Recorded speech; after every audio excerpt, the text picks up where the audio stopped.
APBNP ya, APBNP ini bermasalah. Pintu masuk begitu kan ya. Perubahan APBNP, APBN perubahan, dan APBN permasalahan juga, kira-kira begitulah.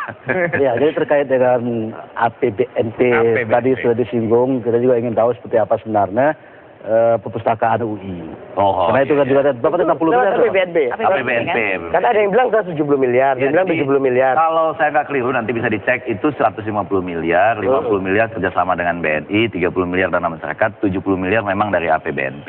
Nah, muncul kekhawatiran bahwa kenapa Majelis Wali Amanahnya cepat-cepat ingin didemisionerkan supaya tidak ngutang-ngatik karena ini memang dilaksanakan langsung antara rektorat dengan Dikti tanpa pengawasan MWA. Tapi artinya ini permasalahan dari APBNP juga. Mudah-mudahan cepat diselesaikan.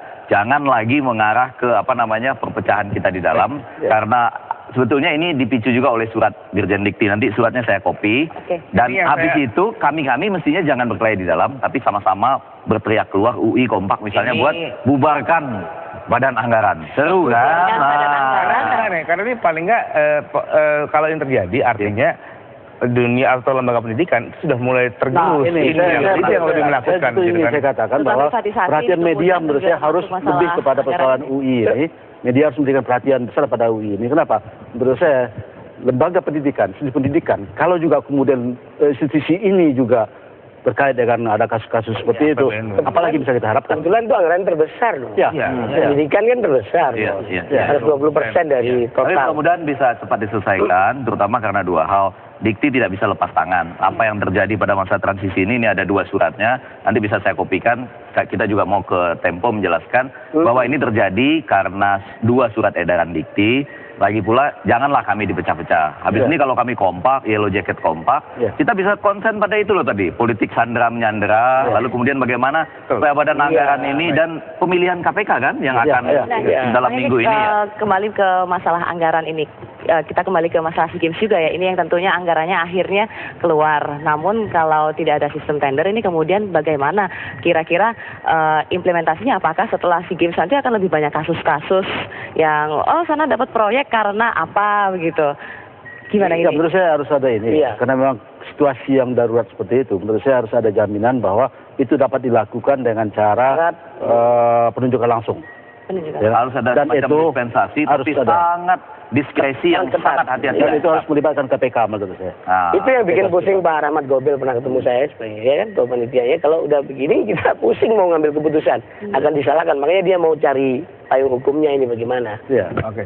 Ya, selain isu besar di kalangan elit juga kita masih punya banyak isu yang kecil gitu kan ya. Bukan isu kecil tapi isu yang kadang-kadang kita lupa menyentuhnya, seperti misalkan kasus perkosaan di angkot gitu kan ya. Di mana akhirnya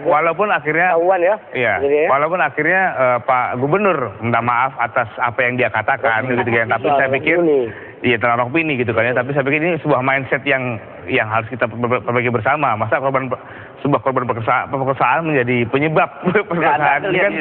Mengapa serangannya ditujukan kepada korban, padahal dalam permasalahan, misalnya gini ada supir tembak, itu persoalan kan? Nah, supir tembak persoalan.